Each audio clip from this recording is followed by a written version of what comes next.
오늘 첫 번째 상담으로 문자 도착해 있습니다. 아시아나 항공 주셨네요. 매수가는 1,500원, 그리고 보유 비중 30%십니다.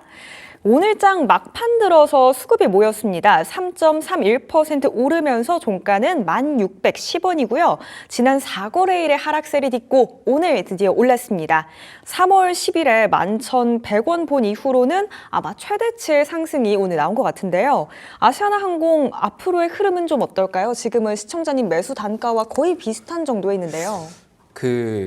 혹시 제가 여기서 네. 제가 제일 좋아하고 많이 하고 모모모 섹터의 왕자 막 이랬잖아요. 히토류의 왕자시죠. 원래 그 전에 아시아나항공의 왕자였습니다. 아이고 저런 딱 사실 찾아오셨네요. 약간 항공주 섹터, 특히 아시아나항공 같은 경우는 진짜 제가 예전에 엄청 많이 다뤘거든요. 그리고 나서 좀 외면한 지가 좀 오래되기는 했어요. 마지막으로 다뤘을 때가 그 아시아나항공 처음으로 매각설 나왔을 때 이후로는 사실 아시아나항공은 잘 안 보는 편이기는 해요. 대한항공하고 인수합병에 대한 얘기가 아무래도 아시아나항공 쪽으로 유리하게 될 일도 없고 해서 하다 보니까 많이 안 보고 있기는 한데, 일단은 그러면은 아시아나항공 같은 경우는 항공 섹터라는 것으로 좀 크게 열어놓고 좀 보셔야 돼요. 그러니까 항공주의 3요소가 있습니다. 제가 이거는 저희 가족방 회원분들한테도 많이 교육을 해준 내용인데, 항공주의 3요소는 첫 번째로는 당연히 수요일 거예요. 여객 수요가 얼만큼 좋으냐. 그리고 두 번째 같은 경우는 환율이죠. 그리고 세 번째는 유가입니다. 자, 환율이 그중에 가장 중요한 걸 차지하는데, 아무래도 비행기는 너무 비싸요. 그러다 보니까 현찰로 툭툭 주고 일시불로 살게요 이렇게 하기가 힘들단 말이에요. 보통 리스를 통해서 달러를 주고 그러니까 뭐 어떻게 보면 렌탈 같은 느낌이에요. 자, 그러다 보니까 환율이 높아지게 되면은 당연히 회사 입장에서는 비행기를 빌리는 값으로 돈을 너무 많이 쓰게 됩니다. 거기다가 기름값까지 올라간다? 그럼 그건 어느 정도 유료할증료로 해결을 할 수 있긴 하지만 기름값이 올라가는 것도 항공주에게는 부담 요소 중 하나죠. 자, 그러면 사실 지금 항공주들이 움직이지 못하는 가장 큰 이유는 여객 수요 분명히 좋아졌어요. 사람들 뭐 인천공항에 사람이 많다, 얘기 많다. 게다가 지정학적 리스크 어느 정도 해소되고 있고, 트럼프 대통령이 이제 기름 많이 뽑겠다, 생산량을 늘리겠다 이렇게 했기 때문에 유가 또한 지정학적 리스크 해소에 따라서 하락하고 공급량이 늘어나면서 하락하는 분위기가 만들어지고 있기 때문에 항공주가 움직일 수 있는 두 가지 요소를 다 갖췄지만, 문제는 지금 환율이죠. 환율이 예전에는 뭐 1,200원, 1,250원? 사실 그 정도가 당연하다라고 느껴지는 환율이었고, 1,300원 올라가면 막 와 큰일 나는 거 아니야? 막 이랬던 시대가 어느덧 지금 환율이 1,460원, 70원, 80원 이렇게 가고 있잖아요. 그래서 항공주 같은 경우가 여객 수요가 올라갔다라고 하더라도 환율 자체가 1, 20%가 올라가 버리니까 그러면 여객 수요도 그만큼 훨씬 더 마진율이 높아야 그 환율을 겨우 메꿀 수 있는 거예요. 그러다 보니까 아무래도 항공주들이 지금 힘을 못 보여주고 있거든요. 그러면 본격적으로 항공주들이 힘을 보여주기 위해서는 미국의 금리 인하가 가속화되는 시점일 거예요. 그러면은 빠르면 올 상반기, 그러니까 6월 이후가 될 가능성이 높다라는 거죠.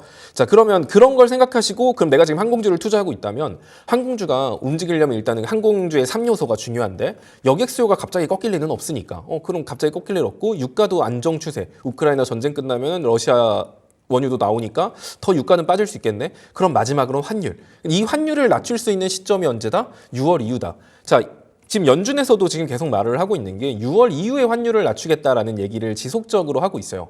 자, 여기에 대해서 또 얘기를 하면 길어질 것 같은데, 또 이제 또 다른 제 영상이나 이런 거 보신 분들은 이제 채권에 대한 얘기를 제가 몇 번 했거든요. 아무래도 미국 입장에서는 채권 만기일이 올해 상반기에 집중이 되어 있어요. 자, 채권 만기 때 나라가 돈을 빌리는 거예요. 사람들한테. 미국도 돈을 빌리고 사람들한테 이자를 주게 되는데, 이자가 너무 부담이 되는 거지. 지금 고금리이기 때문에. 그래서 이자를 너무 많이 지출하게 되다 보니까 미국 재정 적자가 계속 안 좋아지는 거예요.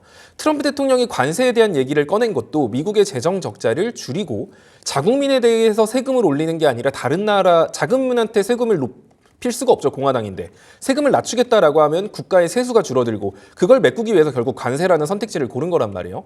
자, 그러면 결국 중요한 건 채권의 수요를 높이면 자연스럽게 채권 이자율은 떨어지게 되거든요. 채권 수익률이 떨어지게 됩니다. 그럼 이자율이 줄어드는 것과 마찬가지이기 때문에 채권 수요를 올리기 위해선 미국 내 증시를 올리면 안 돼요. 채권의 수요가 올라가려면 위험자산에 대한, 주식에 대한 불안감과 걱정감이 깔려 있어야 안전자산인 채권에 대한 수요가 올라가거든요. 결국 그 단계 이후에나 이제 금리 인하 얘기가 나올 수 있거든요. 그래서 지금 항공주 같은 경우도 이러한 것들을 다 연결해서 생각해 본다면 사실 지금 당장 자리 자체만 놓고 보면 사실 그러니까 차트만 놓고 분석을 하는 것보다 이렇게 전반적으로 시장 분위기를 파악하고 그럼 본격적으로 항공주가 좀 힘을 내기 위해서는 금리 인하가 본격화되는 시점이어야 될 거고 그 금리 인하가 본격화되는 시점이라고 한다면 채권에 대한 입찰이 다 끝나고 만기 입찰이 끝난 상반기 이후가 될 가능성이 높겠구나라는 걸 생각하면서 차트를 보는 거예요. 그냥 단순히 이 종목의 차트만 보는 게 아니라. 자, 아시아나항공 같은 경우는 지금 보시면 그 480선 거의 480선하고 원수졌거든요. 이 자리를 못 뚫어요. 이 자리만 갔다 하면은 그냥 밀리는 자리. 자, 이번에도 못 뚫고 저번에도 근처까지 갔다 윗꼬리. 이번에 그리고 결국엔 이번에도 못 뚫고 밀렸죠. 하지만 어찌됐든 차트의 추세 자체는 좋게 만들면서 이 장기 이평선을 뚫는 방법은 여러 가지가 있는데 갑자기 이제 이평선 뚫을 때쯤 돼가지고 정말 시장이 불장이던가 그래갖고 너도 나도 다 오르던가 그게 아니면 이걸 돌파할 시점에서 여기에 대한 긍정적인 뉴스를 쏟아내던가 뭐 이런 건데 사실 아시아나항공이 그런 이슈가 지금 만들어질 게 대한항공 합병 이슈 말고는 뭐 딱히 있는 게 없거든요.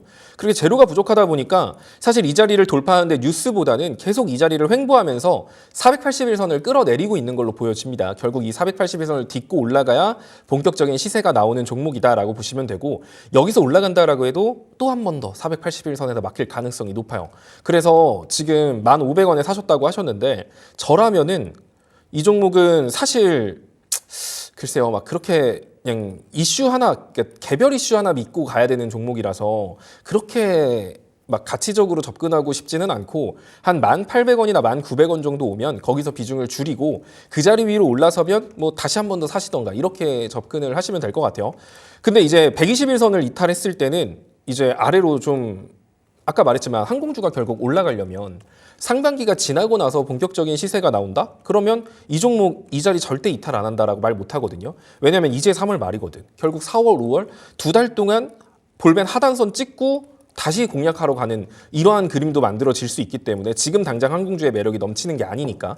그래서 121선을 이탈했을 때는 저는 뭐 비중을 줄이라기보다는 차라리 손절하고 추후에 미국의 금리 인하 소식 듣고 혹은 이 481선 위로 올라가는 거 확인하고 그때 복수전 들어가는 거 이렇게 손절가는 좀 확실히 잡아두시는 게 좋아요. 왜냐하면 지금 시장 당장에서 사실 항공주라는 섹터가 앞으로는 매력적일 수 있는데 왜냐면 주가 낙폭이 워낙 다 크니까 실적은 많이 개선됐는데 주가는 거의 다 바닥권이거든요, 항공주가.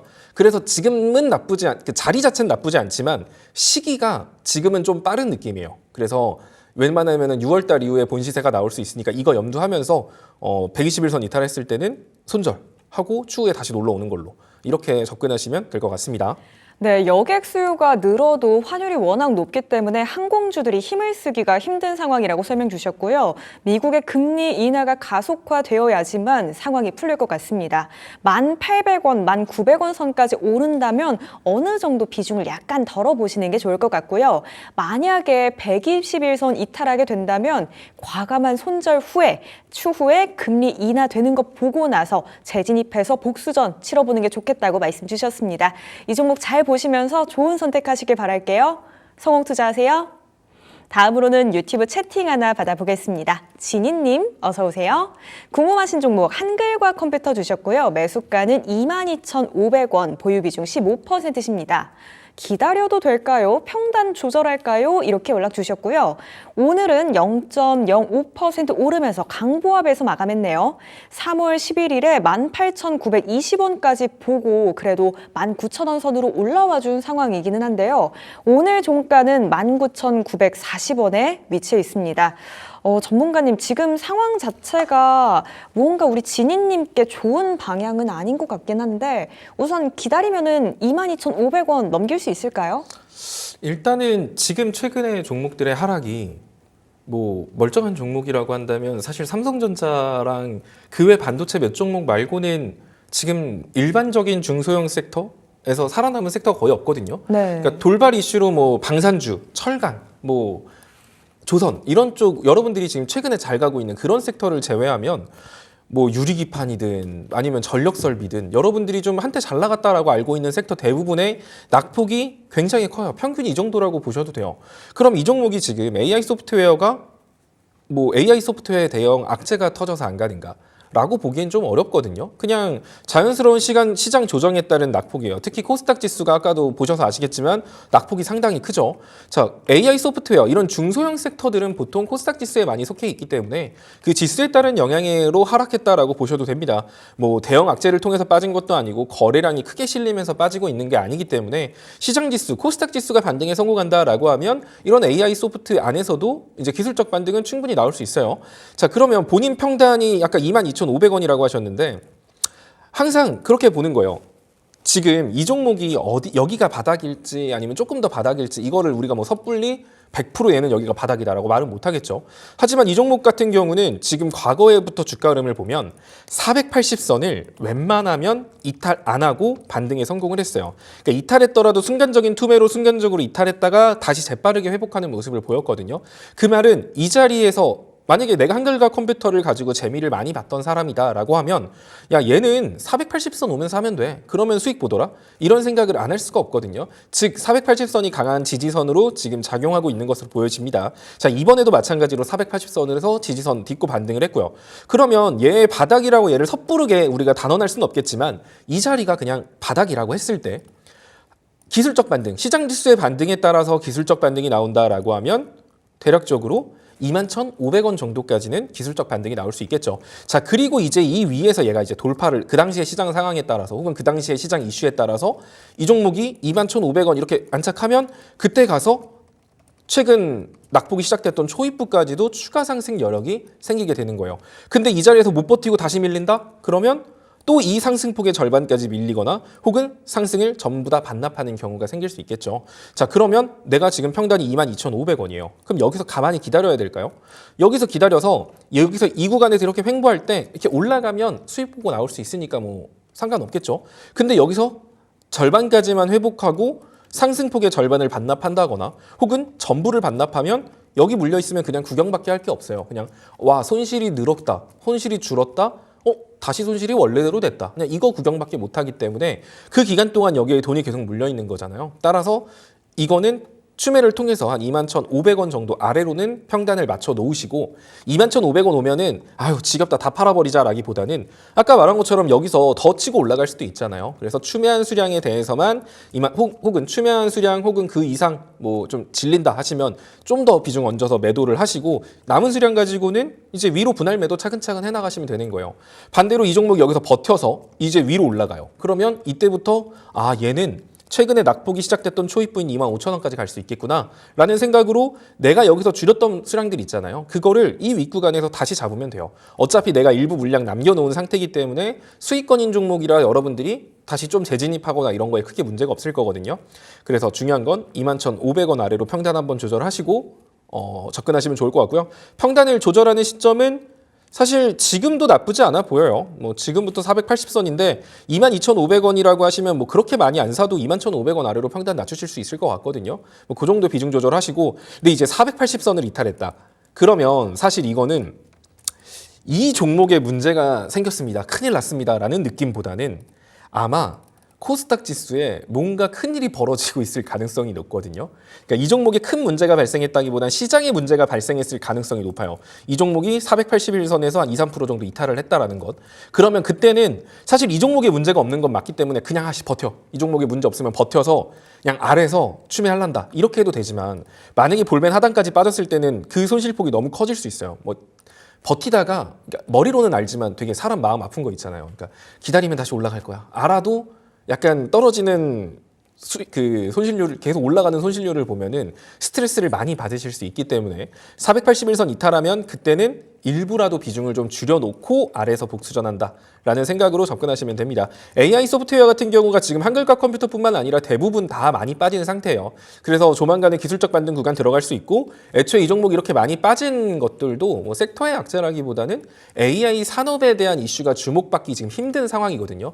아무래도 엔비디아도 좀 많이 밀렸죠. 게다가 미국 같은 경우는 지금 미래의 산업에 대한 막 희망회로를 돌릴 상황이 아니에요. 지금 막 관세가 여기저기 터지고 있으니까 보통 먹고 살만해야 미래에 뭐 하지? 미래에는 어떤 산업이 좋을까? 이런 상상을 하면서 거기에 투자자들이 관심을 가지는데 지금 당장 저 캐나다랑 싸우고 있고 멕시코랑 싸우고 이제 유럽연합하고 싸운다 이러고 있으니 당장의 물가가 어떻게 올라갈지 이런 것들에 대한 그런 불안 심리가 커지고 있는데 여기서 태평하게 미래의 먹거리는 뭘까? 이렇게 하기가 힘든 거예요. 지금 시장 분위기가. 결국에는 관세 분위기가 어느 정도 좀 시장에 익숙해지고 하면 결국엔 다시 AI 소프트웨어나 AI 관련주들도 다시 올라갈 수 있으니까 너무 크게 걱정 안 하셔도 될 것 같습니다. 약간의 뭐 좀 지루함은 생길 수 있겠지만 걱정할 만큼은 아니지 않나? 뭐 이렇게 정리해 볼 수 있겠네요. 네, 진희님 이 종목 같은 경우에는 기술적 반등이 나온다면 21,500원까지는 충분히 나올 수 있겠다고 말씀 주셨거든요. 하지만 이 지점을 시원하게 돌파할지는 알 수가 없는 만큼 우선은 추가 매수 통해서 21,500원 아래로 평균 단가 낮춰보시는 게 좋겠고요. 이 선이 온다면 추매한 만큼은 정리해보시는 게 좋겠습니다. 남은 물량으로만 윗구간 노려보도록 할게요. 추가 매수는 지금부터도 괜찮으실 것 같고요. 만약에 481선 이탈하게 된다면 그때는 비중을 조금이라도 덜어보시는 게 좋을 것 같아요. 성공 투자하세요. 이어서 다음으로 유튜브 채팅 또 하나 받아볼게요. 드가님 어서 오세요. 궁금하신 종목은 삼성 SDI 주셨고 매수가는 30만 7천 원 그리고 보유 비중 10%십니다. 단기 대응 전략 부탁드린다고 하셨고요. 어제까지는 3거래 연속으로 올랐는데 오늘은 또 0.99% 밀려났네요. 20만 500원이 오늘 종가고요. 3월 17일에 18만 6,800원 이 지점까지 눌렸다가 다시 20만 원 선 회복해 주기는 했습니다. 그런데 단기로 보시는데 매수가가 30만 원 선이시거든요. 어떻게 봐야 될까요, 전문가님? 일단은 삼성 SDI 같은 경우가 유증 얘기가 나오고 나서 주가가 한 차례 더 아래로 밀렸잖아요. 네. 그래서 지금 유증 가액을 간단하게 확인을 해보니까 대략 17만 원 정도의 유증 가격이 나왔더라고요. 그렇다는 소리는 그러니까 이렇게 여러분들이 갑자기 종목을 투자하다 보면은 이 회사가 삼성 딱지 붙어 있는데 설마 유증이나 감자 이런 거 하겠어? 이렇게 생각을 하시겠지만 정말 재수없으면은 주식은 1%의 확률로라고 하더라도 내가 100번 매매하면 한 번은 걸린다는 거예요. 그래서 어떻게 보면은 약간 좀 똥 밟은 느낌일 수도 있겠다 싶으신데 자, 그 유증 나왔을 때 여러분들이 지금 대부분 당황해요. 이거 어떡하지? 하나에어로스페이스도 마찬가지죠. 자, 간단하게 말씀을 드리면 보통 유증을 하는 이유들이 있잖아요. 그러니까 유증을 할 때 저는 회사가 돈이 진짜 없어갖고요. 운영자금으로 써야 될 것 같아요. 자, 회사가 돈을 못 벌어서 직원들 월급 줄 돈도 없고 운영할 돈이 없으니까 주주들한테 돈을 달라고 하는 거죠. 자, 이거 당연히 나쁜 유증이에요. 자, 그리고 다른 유증은 채무상한 자금, 그러니까 제가 회사 운영하면서 빚을 좀 졌거든요. 그 빚 좀 갚게 돈 좀 주세요. 이거예요. 이것도 나쁜 유증이겠죠. 회사가 자기가 돈 벌어갖고 빚 갚을 생각은 못하고 주주들한테 유증하는 거니까. 자, 그리고 저희가 이제 시설 자금을 만들어야 돼요. 그러니까 저희가 지금 물 들어올 때 노져야 되는데 공장 하나 더 짓고 싶은데 이게 지금 돈이 좀 부족하니까 시설 자금을 위해서 좀 유증을 하겠습니다라고 하는 건 그래도 나쁜 거긴 하죠. 아니 돈이 없으면 짓질 말아야지 뭐 이런 느낌일 수도 있겠지만 적어도 회사가 미래를 위해 투자를 하는 유증이기 때문에 이런 유증은 그래도 좀 좋게 평가할 수 있는 유증이에요. 그러니까 여러분들이 항상 유증 공시가 뜨면은 어떡하지? 내일 이제 하한가다 큰일 났다 이런 생각하기보다는 어떤 데 유증을 하는지를 보시면 좋을 것 같고 삼성 SDI 같은 경우는 시설 자금이에요. 이제 전고체에 대한 투자를 하기 위해서 사실 그렇다고 해도 좀 아쉬운 건 사실인데 유증가액이 좀 중요한 게 17만 원이 유증가액이라고 했잖아요. 그러면 유증에 성공하기 위해서는 대략적으로 현 주가 대비 15%에서 20% 정도 위로 주가가 형성이 되는 게 일반적입니다. 자, 왜냐면 유증 가격이 17만 원 정도인데 현가가 17만 5천 원이야. 그러면 누가 유증을 받죠? 아무도 안 받아요. 그런데 유증을 성공시키기 위해서는 현재 가격이 20만 원이다? 근데 너한테 내가 17만 원에 살 수 있는 권리를 줄게. 이러면 물려있는 사람 입장에서는 그래? 20만 원인데 17만 원에 받을 수 있는 권리를 준다고? 이제 그렇게 되면서 유증률이 올라가기 때문에 보통 유증 전에 유증가액의 한 15%에서 20% 정도 위로 주가가 움직이는 경우가 많다. 이제 그런데 더 유증에 성공을 하고 싶으면 더 치고 올라가는 모습은 보여줄 수 있겠죠. 하지만 결국엔 유증 시점이 다가오면 올수록 유증 가액 그리고 이제 신주가 발행되면은 그 가격에 수렴하는 경우가 많기 때문에 유증 공시가 뜬 종목을 매매할 때는 지금 제가 말한 이 포인트를 단기적인 관점이라고 하셨으니까 이 포인트를 잡고 잡고 매매를 하셔야 돼요. 삼성 SDI 같은 경우는 현 유증가액이 17만 원이기 때문에 대략적으로 19만 원에서 20만 원 그 정도 선으로 주가를 그러니까 유증 끝까지 유증 받을 때쯤 그 정도 주가를 유지할 가능성이 높고 중간에 유증가액 이게 사람들의 유증 그 기대감을 높이기 위해서는 한 차례 더 움직일 수 있을 거예요. 근데 그렇다라고 하더라도 저는 사실 유증 만약에 30만 원 간다고 30만 원이 가시다고 하셨는데 유증 전에 사실 이 가격대까지는 못 갈 거예요. 네, 이건 사실상 불가능하고 사람들한테 유증의 매력을 주기 위해서는 대략적으로 23만 원? 뭐 좀 더 올라간다라고 하면 일전에 횡보했던 자리 24, 5만 원? 한 요 정도 선까지는 기대감으로 치고 올라갈 수 있겠지만 실질적으로 유증 납입일이 가까워질수록 다시 20만 원 선으로 내려올 가능성 높거든요. 단기적으로 봤을 때는 사람들한테 유증을 유도하기 위한 상승세가 나온다면 대략적으로 61선 정도까지는 추가 상승이 나올 수 있습니다. 근데 이게 또 애매한 게 그럼 내가 지금 30만 원을 22만 원 아래로 평단을 낮춰야 되는가? 라고 그런 의문이 드실 거예요. 근데 유증하고 있는 종목을 신규 진입은 이런 식으로 접근하면 좋은데 이런 이미 유증 공시가 나온 종목을 추가 매수해서 22만 원 아래로 평단 낮춰서 탈출 전략을 잡는 건 리스크가 상당히 크거든요. 그래서 차라리 중기적인 관점으로 본다, 장기적인 관점으로 본다라고 하면 일단 현실적인 건 61선에서 본인이 지금 이게 비중이 커서 내가 매매가 막힌다라고 하면 22만 원 선에서 손실이어도 일부는 좀 덜어내면 좋겠죠. 근데 그렇게 하기에는 제가 너무 부담스럽습니다라고 하신다면 차라리 지금 추가 매수를 생각하지 마시고요. 신주 인수권 나오면 있죠. 유상증자하고 신주 인수권들이 나올 거예요. 그럼 그때 가서 신주 인수권을 사요. 신주 인수권을 사서 유상증자에 참여를 하세요. 그게 훨씬 유리할 거예요. 지금 추매하시는 것보다. 그런 식으로 좀 내가 중장기적으로 긴 관점으로 본다라고 하면 사실 삼성 SDI가 뭐 나쁜 종목인가? 뭐 꼭 그렇지는 않아요. 다만 과거에 크게 선반영됐던 주가를 지금 전부 다 반납하고 있는 거지 전고체 관련해가지고 결국 로봇이라던가 다양한 산업으로 2차 전지는 뻗어나갈 수밖에 없기 때문에 삼성 SDI를 장기 투자 관점에서 현가격이라고 하면 전 충분히 매력적이라고 봅니다. 제가 원래 2차 전지 엄청 싫어했거든요. 과거에 거의 맨날 욕하고 다녔어요. 2차 전지 막 그랬는데 지금 정도 가격이면 사실 이제 이럴 때 같이 투자로 들어가는 건 전 사실 나쁘지 않다라고 보기 때문에 장기적인 관점이라면 지금 추매 같은 거 하지 마시고 신주 인수권을 차라리 사서 그러니까 유상증자를 받을 수 있는 권리예요. 그 권리를 사서 그거 가지고 유증에 참여하는 방식. 이건 나쁘지 않아 보이고요. 또 삼성 SDI에 관심 있는 분들도 그런 거예요. 지금 신규 진입할까? 신규 진입한다는 건 장기적인 관점이 아니라 단기적으로 유증을 성공하기 위해서 나오는 변동성을 노리는 거라 크게 보기보단 61선 정도만 보는 거고 좀 중장기 관점으로 보고 싶어요 하시는 분들은 마찬가지로 신주 인수권을 사시면 돼요. 신주 인수권 사서 유증 받는다. 그렇게 해서 중장기로 끌고 가면 이것도 괜찮은 결과로 마무리하실 수 있을 거예요.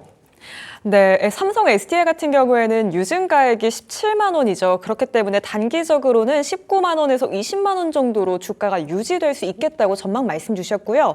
이 종목 같은 경우에는 중장기적으로 보게 된다면 지금 추가 매수하시는 것보다는 우선 신주 인수권을 사서 유증에 참여하는 게 좋겠다고 의견 주셨습니다. 한번 참고해보세요, 두관님. 성공 투자하세요.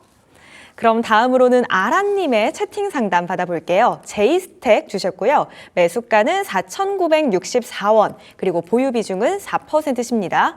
오늘 장 초반에 잠시 올랐었는데 근내 하락 전환했고요. 3월 17일부터 주가는 쭉 내림세 이어가고 있습니다. 오늘은 0.78% 내려오면서 4,470원에 위치해 있는데요.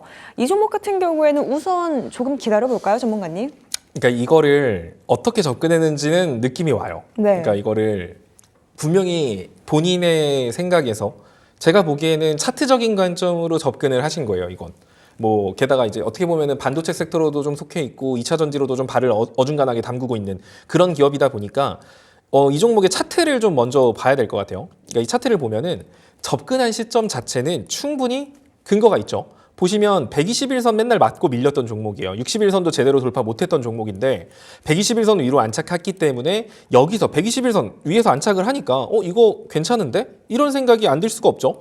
차트적인 관점으로 매번 막혔던 자리 위에서 횡보하고 있었으니까 그럼 이 자리에서 지키고 있다라는 소리는 한 번 더 슈팅이 나올 수 있겠구나 이런 생각으로 들어갔다가 물렸어. 물린 거죠. 시장 빠지면서 물리고 밀리니까 대략적으로 시장 지수 아래에서 추가 매수 좀 해가지고 4,900원으로 한 5,000원 정도 선으로 평단을 조절했다. 이렇게 보여지거든요. 그리고 나서도 지금 계속 빠지니까 이거 어떡하지? 뭐 이런 걱정을 하고 계실 것 같은데 지금 차트도 잘 보고 시장 지수까지 염두를 해서 추가 매수를 한 것 같아요. 그렇기 때문에 평단이 5,000원 정도일 거니까. 근데 제가 항상 여러분들한테 말하고 싶은 게 뭐냐면 차트는 속일 수 있어요. 그러니까 거래량이 없는 차트는 그냥 이런 식으로 좋아 보인다라고 해서 거래량을 생각하지 않고 들어가면은 이런 식으로 물리는 경우가 상당히 많거든요. 지금 이 종목 보면은 본인이 괜찮다라고 생각하고 이 종목의 거래량이 좀 터졌다라고 생각하는 시점을 봐도 15만 주예요. 장대 양봉을 보여줬을 때 거래량이 고작 15만 주 갖고 9% 올린 거거든요. 그러니까 거래량이 동반된 상승이 아니었다는 거예요. 보통 일반적으로 만주, 2만 주 이런 거래량 가지고는 차트를 의도적으로 만들 수 있고 또 거래량이 적은 종목의 단점이 뭐냐면 어떻게 보면 시장 소유주기 때문에 누군가가 조금만 던져도 그냥 호가창이 텅텅 비어 있잖아요. 호가창이 텅텅 비어 있으니까 누가 조금만 던져도 그냥 후두둑 밀려버리는 그런 현상이 많이 나와요. 그러니까 앞으로는 이런 거 좀 신경 쓰시면서 차트만 보지 말고 거래량도 같이 보시는 게 좋을 것 같아요. 자, 그래도 지금 그럼 이 종목이 빠지고 있는 건 시장 지수 영향이 더 커요. 뭐 사실 그렇게 매력적인 종목이라고 보여지지는 않는데 그래도 일단 볼벤 하단선에서도 일전에 반등이 계속 나왔으니까 이번에도 볼벤 하단선 기준 잡고 가시면 될 것 같아요. 평단이 5,000원이라고 하셨으니까 5,000원보다는 지금 비중 자체가 4%면은 근데 이 종목의 비중 10% 맞추기는 좀 아쉽거든요. 그래서 일단은 추가 매수를 하기보다는 이 종목이 한 4,900원 정도 라인까지 왔을 때 그럼 약손실일 거예요. 그때 비중 조절 살짝만 좀 하시고 볼벤 하단선 이탈했다라고 하면 비중 4% 정도니까 이제 볼벤 하단 이탈하면 추가 매수할까? 이런 생각하기보다는 사실 지금 시장에서 이것보다 더 매력적인 종목들이 많기 때문에 여기에 추미할 자금 가지고 차라리 다른 종목 사가지고 수익 봐서 그 수익금 갖고 이거 조금씩 덜어내는 게 더 빠를 수도 있어요. 뭐 약비중이니까 뭐 과감한 손절보다는 수익금 생겼을 때 조금씩 숙지하는 방식으로 가시면 될 것 같아요. 일단은 볼벤 하단선 4,300원짜리 이탈하면은 그때부터는 수익금 생길 때마다 몇 주씩 털어내고 남은 것만 가지고 끌고 가세요. 차트에 속지 마세요. 나쁜 종목은 아닌 것 같지만 차트적으로 봤을 때 그리고 충분히 더 올라갈 수 있는 종목도 맞아요. 6,000원까지. 근데 제가 이렇게 말을 하는 건 거래량 없는 종목에 집중하기보다는 지금 시장에 막 다 올라갔는데 다 올라가서 뭘 살지 모르겠어. 이런 상황에서 야, 이 종목 안 올라간 것 같아. 이러면 관심을 줄 만하죠. 근데 지금 다 빠진 상태에서 관심 줄 게 많으니까 너무 여기에 목매이지 않으셨으면 좋겠네요. 네, 아라님, 이 종목 같은 경우에는 시장 지수의 영향으로 주가가 함께 빠졌다고 말씀 주셨고요. 추가 매수하기보다는 4,900원 라인 온다면 이 지점에서 비중 조절 조금씩 해보시는 게 좋을 것 같아요. 그리고 만약에 볼린저 밴드 하단선 4,300원 이탈하게 되면 다른 종목에서 수익 본 만큼 이 종목 덜어가는 게 좋겠다는 의견 주셨습니다. 다른 잘 가는 종목으로 수익 보고 나오시길 응원하고 있겠습니다.